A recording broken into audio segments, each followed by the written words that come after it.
stopping.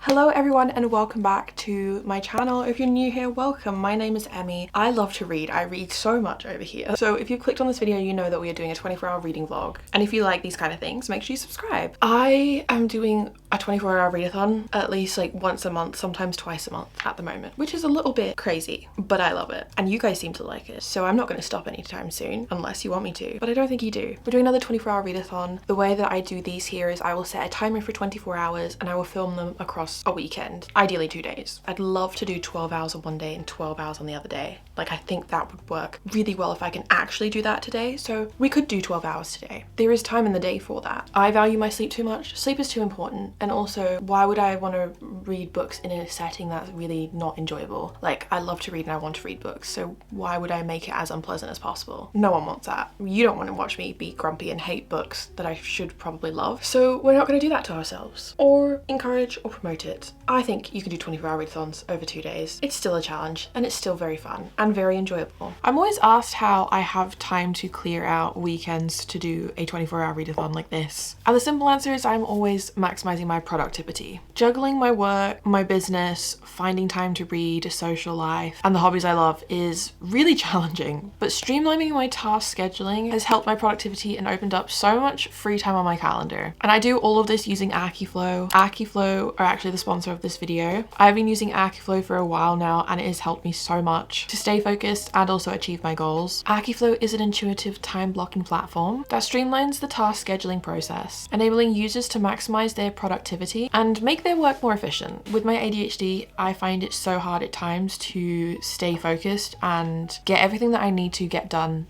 in the time frame that it needs to get done. It's so easy to procrastinate, and I have tried so many different organizational systems. Like, as a type A organized girly, I have gone through so many different ways of planning my days and tasks. One of the biggest things that I love about Akiflow is it has everything all in one. It is now the only platform and app I use. Unlike other productivity apps, Akiflow has everything that you need all in one. It has my calendar, my task lists, my project planning, Gmail and Slack integrations, and so many more features. The AI features are magic. They can automatically assign your projects to your tasks. I basically have different projects for different things. I have one for my book stuff and book content, one for my actual small business that I run, one for like miscellaneous day-to-day admin and tasks. But hands down, probably my favorite feature, it's been life-changing, is share availability. With a few clicks of a button, I can share my calendar availability with my clients. So you can customize the platform to create a workflow that works for you. And you can also get a free exclusive one-to-one onboarding call to learn how to use the platform more efficiently. I did this. It was very handy. I'll show you mine. This is my Akiflow. I pretty much have it up so I have all my tasks up here. The time slots have been probably the biggest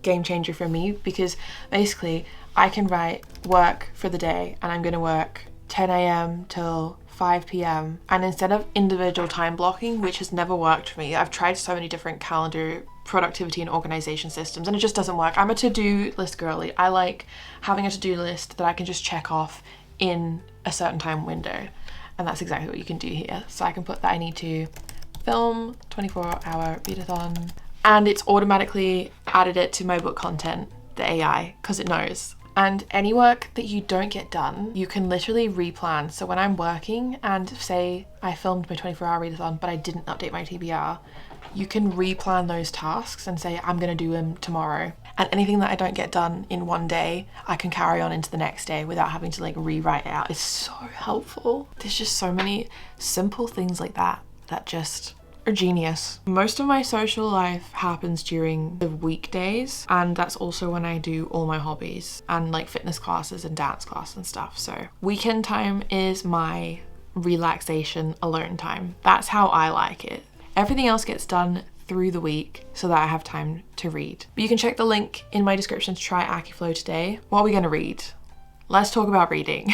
We're gonna pick 6 books for like a little mini TBR and read from there. I love the way that Rachel at Ravenhaired Readers does her 24-hour vlogs. She does them like sets an actual timer for 12 hours and just sees how much reading she can get done in that period rather than like actual book reading time because I will like pause if I need to go and get a drink or make a snack or chat to the camera and stuff. So I might take a little bit of inspo from her today. I still want to record as close to my actual reading time, but I think my reading times might extend a little bit by a few minutes. So you'll see how long it takes me to read a book on average. There'll be more like averages rather than specifics because I really don't have a choice. I go away on holiday on Monday. So today's Saturday. I have to get this 24-hour reading done. Otherwise, this vlog is not going to see the light of day. That's the plan. I'm currently in the middle of reading Done and Dusted by Lila Sage. I'm 30% of the way through. It's a cowboy romance, and I have been in a book slump all week. That is the only book that I have read this entire week. I had 4 days of no reading. 4 days. In my defense, I have been filming and working a lot, prepping and planning stuff for me going on my vacation next week. So I've not had any time to like rest and relax, but I'm like, it's okay because I'm going to be spending a week by a pool, chilling and relaxing. Really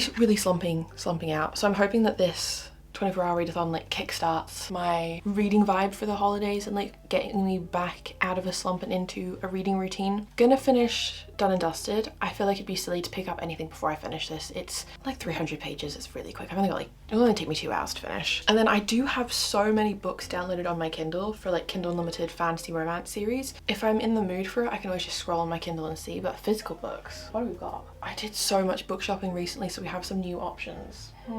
Fear the Flames by Olivia Rose Darling. I do really want to read that. I have heard some mixed things. I was really excited for this book, and then I've seen reviews of people reading it come out and I'm like, oh, okay. I love books that have things to do with dragons, but every dragon story has absolutely nothing to do with dragons at the same time. You know, you don't really get the dragons in them. So I don't think I'll actually get to see dragons in this. And apparently it's the indie version had a lot more action and they cut out scenes from the indie book for the trad published book because this was originally indie published and then got picked up for traditional publishing, and there have been edits. They've added in more scenes but also taken away quite a lot, and some people say it's not as good. So I'm a little bit nervous, but I really wanted to read this. It's one of my most anticipated reads. Oh, we've got a new release. Goldfinch just came out by Raven Kennedy. I could download and read that. I have the paperbacks and it's only a hardcover release in the UK, so I'm gonna wait until I can get my hands on a paperback. So for now, might have a look at it on Kindle, but I also have Wisteria by Adeline Grace that I could also read on Kindle because it's also only out in hardcover and I want to read a paperback. Petals for Vicious Secrets by Martha Monteval. This is a story of revenge and vengeance. Lucy recently read this and she said that like the glossary will be your best friend. Now I'm still traumatized from the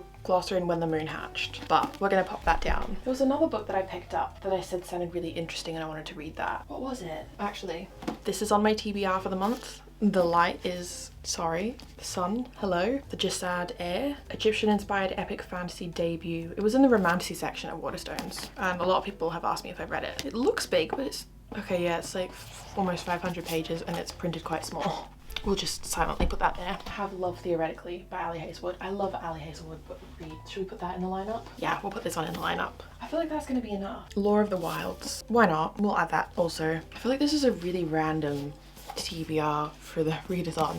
Like I'm just not in the mood to read anything at the moment. Like I want to read, but nothing sounds like it will hit, which definitely means that I am slumping. These are the ones I'm most excited and intrigued about, but also I'm kind of just gonna chuck on my brown noise headphones and then just pick up a book. So many people ask how I read without getting distracted, or you know, how I can get into the zone. Honestly guys, I literally just force myself to. For me, it's putting on headphones and putting my, like physically tell myself, put your phone down, put it in another room if it helps. I like brown noise and headphones. It helps me zone out and concentrate. As soon as I do that, I'm fine. It's just like getting over that mental step. I also have ADHD, so sometimes like I have to literally force myself to put things down, otherwise I'll never get anything done. We're gonna go make a pumpkin spice matcha. Also, you can shop my bookish merch, link down in the description. By the time I'm filming this, it has launched, but orders haven't arrived yet, and I'm so excited to see people wearing them. It's actually insane. We're wearing 5 stars as a feeling today because 5 stars is a feeling, and we'll see how many 5 stars we could get maybe today. That would be good if we can get 5 stars.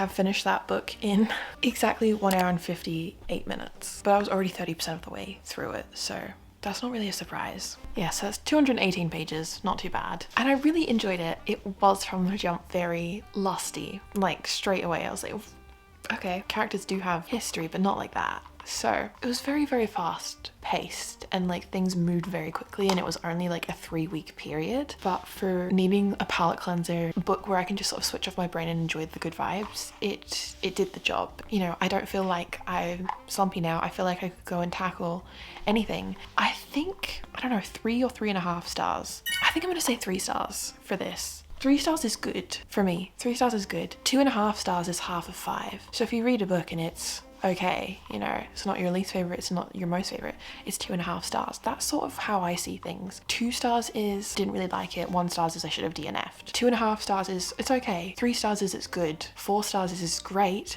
5 stars is excels dimensions. 5 stars is feeling. I literally put some blackcurrant juice in one of my like reusable cups, so don't mind that. It's also so stained from my dishwasher. That's kind of ugly. Let's just put that down and ignore that. But I actually do want to go and read the other ones. I think the next book is one of the brothers, Wes. And then the 3rd book after that is Teddy and Gus, which straight from the jump I was like, yep, that's gonna be theirs. And that one comes out soon, in like 2 months. It's supposed to come out November time, and then the final one is going to come out in April. So I do want to read the other books, but I think I'm going to save them for like in between palette cleanser reads. But yeah, very fun. I'd say 3 stars. It did the job. But this was like a fun, fast-paced, quick, easy time. And I feel like if you are looking for something that is cowboy romancy, it hits. I also like it enough that I do think I want to go back to the works and pick up the books, because these are only like £2.50 for the books at the works. So I can get both books for £5. I don't really like characters kissing on the front of a book. I literally have them with 2 books here, but I do like the art style of the books itself. Like, I think they would be cute to have on my shelf. As I was saying, I feel like it did its job of pulling me out of a reading slump, and I feel motivated. I feel like this was a great way to start the readathon, because now I feel like I can go and tackle a book that wasn't even on the original TBR. But I have already picked this book up twice in the last month and a half. I've read a chunk of it, but I think I'm gonna go back to the start and just reread it all in one sitting, because I'm so disconnected from it. I just need to like give it a full reading experience, and that is The Final Empire by Brandon Sanderson. Look how big this is. Look at the pages. That is not like nice to read. I do want to read it, so I think I'm gonna pick it up again and we're gonna read it. I hope it doesn't slump me out. Maybe if it gets too much I'll put it down, but it is like 600 and something pages. I think it could take me like 7 to 8 hours to read this. This could be the only other book that I read today, or if I finish it I might be able to start another read in bed. I'm just abandoning the TBR that we spent ages picking, but I think I'm gonna go with The Final Empire, because it would make me feel very productive and good if I can tick this off, because it's been marked as being read for so long now. Like, I wanna read it. I don't know why I'm not just reading it. We're just gonna read it. Oh, and if you don't know what this is the first book in the Mistborn trilogy by Brandon Sanderson. He's got like a universe called the Cosmere, and he's written a load of books in it with different like spin-offs and prequels. He's like a very, very, very popular fantasy writer. So we're jumping straight from a cowboy romance into not even like a romantasy to like bridge it. We're going straight into fantasy.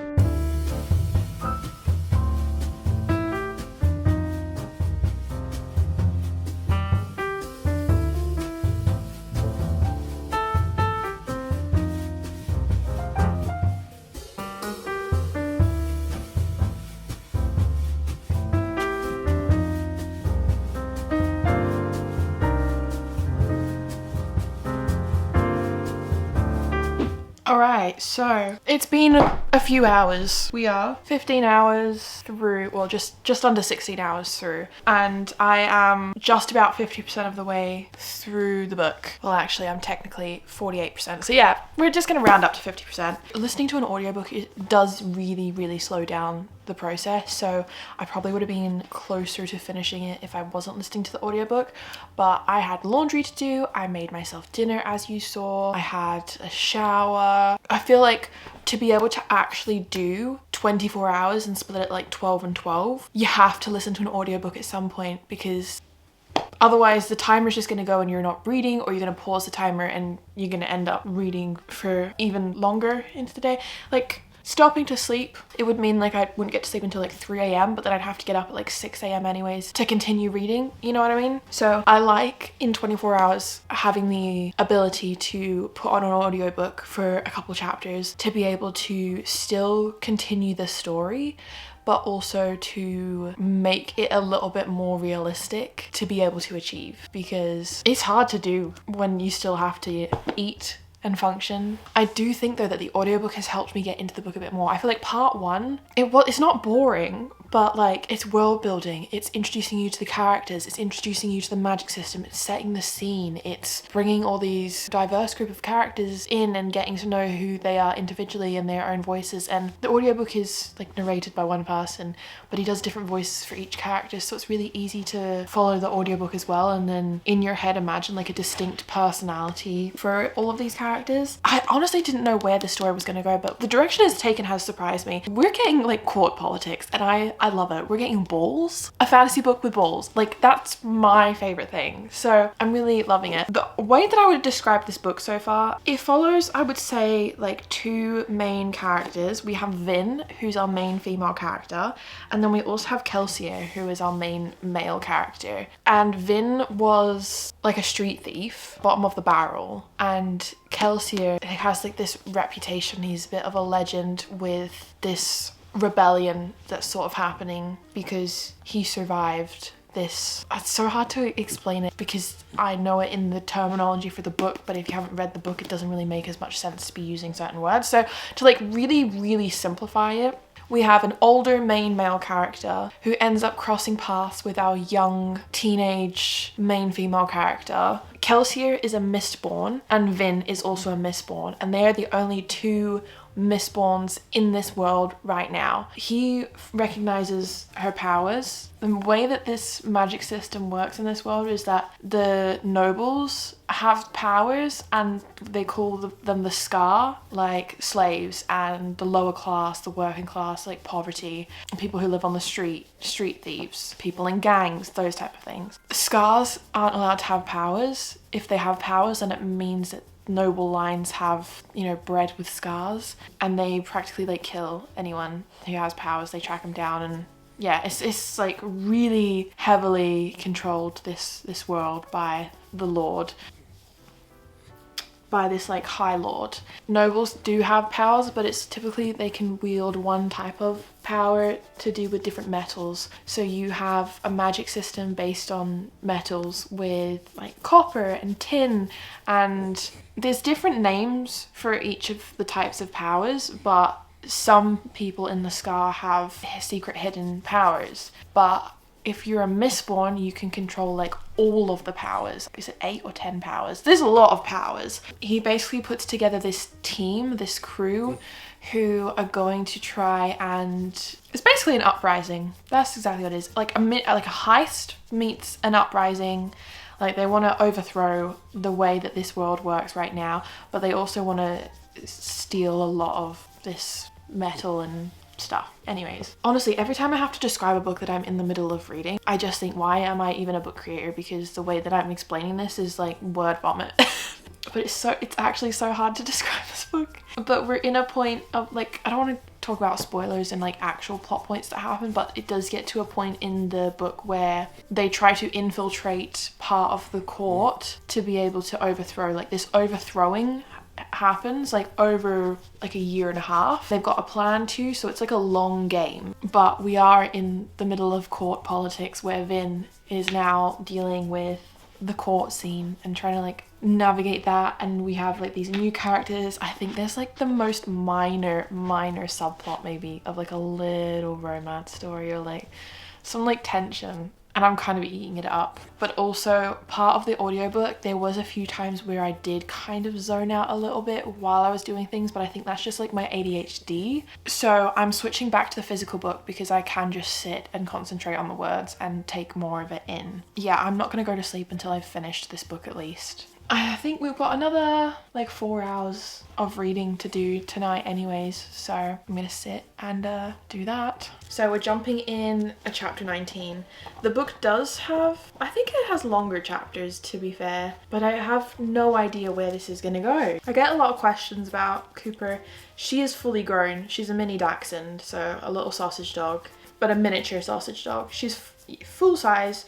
She is 4 years old. And her name is Cooper because I thought I was going to get a boy sausage dog. And then we found out that we had a little girl sausage dog. I think she suits the name perfectly. She's very much a tomboy. She's got a very big personality, but she is the neediest thing in the world. She just wants cuddles and attention 24/7, don't you? You're so needy, aren't you? And she loves a scratch. She wants you to give her scratches all the time. Head scratches, back scratches, belly scratches. She doesn't care. As long as your hands are on her, she's happy. But she's very talkative, so she will growl at me if I stop. Like she's probably gonna do it right now.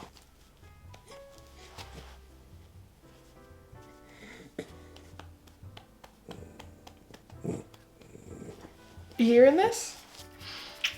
So I said I wasn't gonna hop into bed until I finished this book, but it's taken a while. So we've hopped into bed. I have less than 200 pages to go. So I think I'm just gonna sit and just finish it. I'm in part 4, which I think is the final part. So, hey, sleepy girl. She's just been asleep for like the last hour. Part 1 was definitely like world building and setting up. Part 2 was, okay, plot starting to develop. Part 3 was court intrigue and politics and what's going on. And now we're entering part 4 and things are just starting to go a bit crazy. Like things are going wrong. So I feel like it's about to get a bit hectic. I've literally never read a Brandon Sanderson book and I know it's a fantasy book in a series, so it's probably going to end on like a big plot twist or cliffhanger, but there's a few things that Vin has said and done and I'm just like, oh girl, why did you just say that to that person? Like why? But again, she is supposed to be like a 16-year-old girl, so I'm like, fair enough. But I'm like, oh. And then I can't even say who, and like things with some characters that I'm like, it could tip either way. I don't know who I'm supposed to believe in. I don't know what I'm supposed to believe. It's feeling very realistic in that way. And I feel like everyone is unreliable. I do think following Vin as a main character is the most interesting part for me because I do like following Kelsier, but also as the story progresses and his sort of storyline and narrative continues on, I'm a bit like, but I do like his interactions, like him and Vin as well. I feel like we've not gotten that in a while because that was a big part of like the beginning of the book. So I'm like, I have no idea where it's going. Absolutely none. And I'm ready to just like finish it, to be honest. It's taken me so long to like pick this up, and like I picked it up and I read part of it and then I put it down for like a month, so that I picked it up and restarted it completely. Just powering through, to be honest. At this point it's late at night, we're getting close to the 12-hour mark. I need a nap. Actually, I just need to go to bed. So the sooner I read and the sooner I finish, the sooner I can go to bed. Yeah, let's do that. If I wasn't slumping so hard, I'd probably be loving this way more than I am, but because I am just like slumping a little bit. I'm really interested in the book when I'm reading it, but as soon as I'm like taken out of the book, I'm not, oh, I need to pick it back up immediately, which is not ideal. But it's a good book and I am gonna enjoy reading the others, but I think I'm gonna save books 2 and 3 for when I'm definitely in the mood for it and like craving it. I don't even know what mood I'm in. I'm just slumping, guys. I'm slumping. Literally like a month ago I was like, I don't even know what a reading slump is. I can't relate to people when they talk about reading slumps because it couldn't be me. Anyways.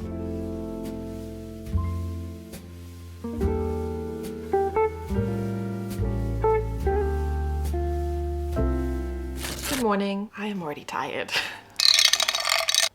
We have another pumpkin spice matcha. I finished The Final Empire. I think 4 stars. I really enjoyed it. I just didn't get that like 5-star feeling, you know. So everything about it was great for a big fantasy book. There were sad moments and happy moments and stressful moments and funny moments. You know, with a big fantasy book story, you always have quite a lot of world building and setting up at the start, so it was a bit slow to begin with, but that was also expected. And then from part 2 I really started to get into it. The way that everything wrapped up sort of in the end, like how things tied together, there wasn't like a huge plot twist, cliffhanger ending, come to some type of resolution for something, but there's still a lot more that needs to like be addressed and worked on. So I can see the direction of where book 2 is going to go, and now I understand why a lot of people say it's a lot more political and focused on that. Like that makes sense, but I'm kind of really interested in that. Part 5 in this went absolutely crazy. Like, I'm ready to put that down. This has honestly been such like a big mental challenge for me because of just the amount of times that I picked it up and put it down. It was just dragging things out for no reason, and it was just like my brain was like, oh, we don't want to pick that up again, and I'm like, but I do, I want to read the story. So just one of those like mental blocks. Very good. Going to put that one down. We have Love Theoretically. I think maybe I need like an easy romance palette cleanser now before I jump into something else. So let's read this one. My brain is ready for some fluff. Don't mind me, I literally just had to change my sweatshirt because I realized I'd spilt matcha all down it, which is very on brand for me. I do that all the time. But we're starting the book.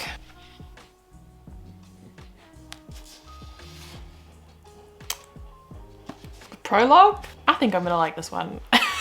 Everyone always says that Ali Hazelwood just writes like the same characters in all of her books. You know, I kind of get it, and apparently this is also just like a copy and paste of another one. I don't know, but I love it. I eat them up every time.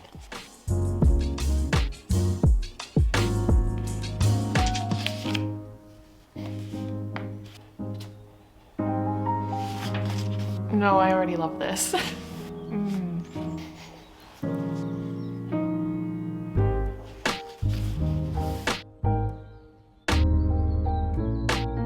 There is just something so comforting about the way that Ali Hazelwood writes. Like, it's so, I don't know, it just sucks me in, and it's just fun. Like the way that she writes and describes her characters and feelings and, you know, situations going on.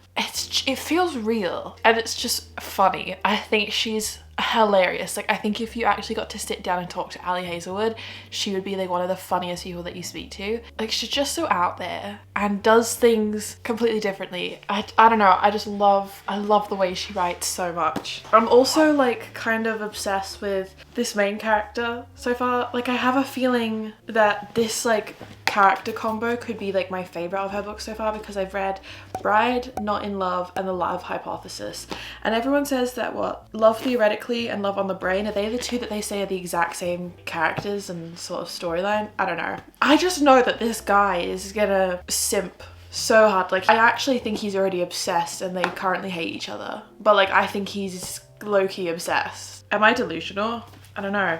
But I love it. Ali Hazelwood's characters are like who I want to be. Like, they're all STEM related, have science background, like really intelligent, would be like traditionally seen as like more nerds. All of the female characters are so witty and banterous and quick, and they just scream cool girl to me. I love it. Though we're 31 pages in and we have had so many mentions of cheese. Like, this main female character is obsessed with cheese for some reason.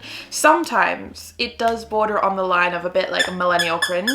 I have to say, I'm honestly like a little bit surprised, because not even halfway through yet, and everything that's happened I thought would have been like the whole book story and like the third act conflict and stuff. We're not even halfway through the book, so I like have no idea what the rest of the book is gonna have. Thank you for your toy, Cooper. Just got the Olive and Adam cameo from The Love Hypothesis. I love this. Every time I read an Ali Hazelwood book, I love it. And I actually do think that this is my favorite one so far. And I just want to read more.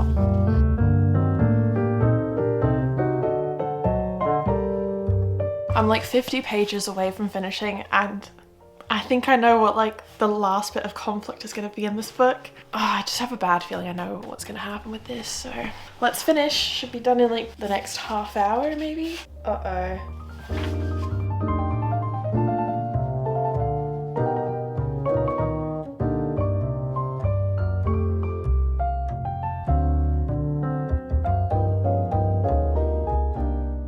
Okay, so I finished. We read book 3 in 24 hours in 3 hours, 58 minutes and 3 seconds. We have 8 hours and 16 minutes left of the 24-hour readathon, I think, if I'm not doing my math incorrectly. So we can probably read another 2 books, which is not too bad to have read The Final Empire, missed 1 book, in my 24-hour readathon.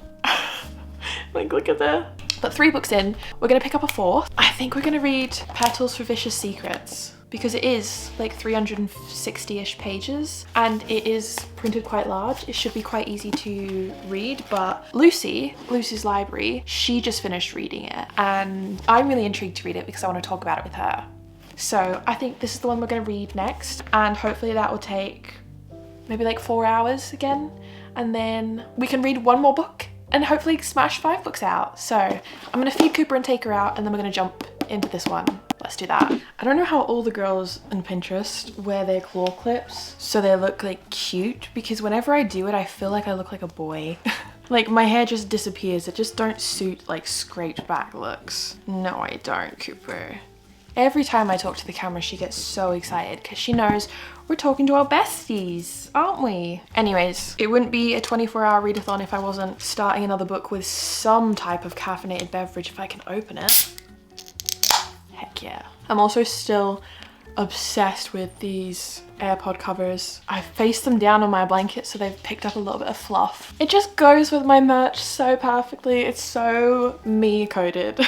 Starting book 4, there's honestly just something about like an indie paperback when they're bigger and floppier. Not that I want to damage them, but I feel like I can just like get into it a bit easier. All right, chapter 1.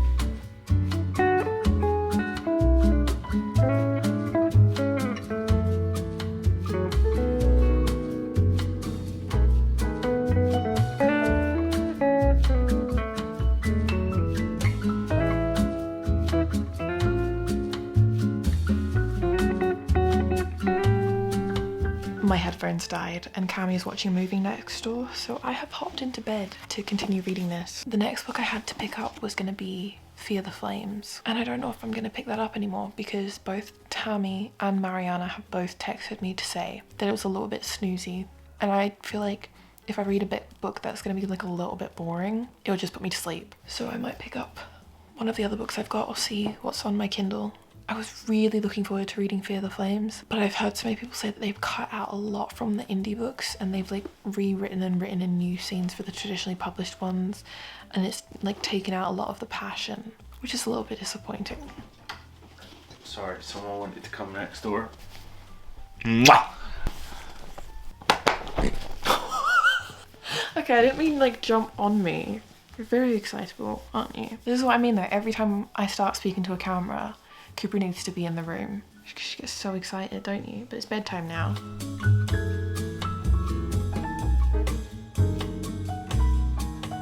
I'm like 50% of the way through this book and I'm a little bit confused. We're following 2 different main female characters, but the back of the book only speaks about one. So I didn't realize that we sort of get like 2 dual point of views with like their own individual subplots or plots happening that I assume is going to like come together in the end, because they are definitely connected to the overall story. We just don't know what that is yet. We have Hope, the main female character, who is on the back of the book, and then Lena is another main female character, and they're like 2 completely opposites on like opposite sides of this world, opposite upbringings and stories. Hope was raised by her mum in isolation when they were sort of like outcasted from this one part of this world to another, and Lena is like an heir to being a ruler of this world that Hope and her mum was sort of kicked out of. So 2 extremes, but Lena's also a twin. We have her sister, and then there are so many side characters. It's a little bit confusing to keep up with everyone and everything. But I'm also very confused right now of who's supposed to be like the main male love interests. I thought we had like one main love interest and I was kind of like into that. And then we've not heard from him in so many pages, and she's focusing on this guy who we absolutely hate. She's like forced proximity, pushed into a situation with like an enemy, and I don't know if we're supposed to like him or not because he is a bit of a pig. The chapters are very short in this book.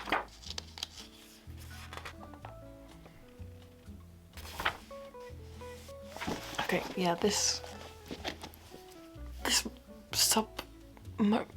what is going on with this romance plot? I don't understand. I literally had to do a double take when I read that. I was just like, wait, sorry, we're at that point. Like, have I missed a couple chapters? But now She's dreaming of the other guy that she hates. I just want to read another Ali Hazelwood book and I don't have one. I need someone else to read this so I can talk to someone about it. I feel like I need to like talk through what is happening in this book with someone for me to like get things more. We have 3 hours of the 24-hour readathon left. I finished book 4 in 4 hours and 45 minutes. It also got quite spicy quite quickly from like a certain point. Like I feel like we were supposed to have like a slow burn, and I was also saying I was so confused by who the love situation was supposed to be and who we were supposed to root for. That whole situation, I don't know how I feel about that. But the magic system was so interesting. This is how short some of the chapters were, right? I don't know. I'm gonna put that one down. Because my brain kind of does feel like it's gonna explode, I think for the last 3 hours, I'm just gonna jump into Swift and Saddled by Lila Sage. So that's what we're gonna do. Hopefully we can finish the whole book.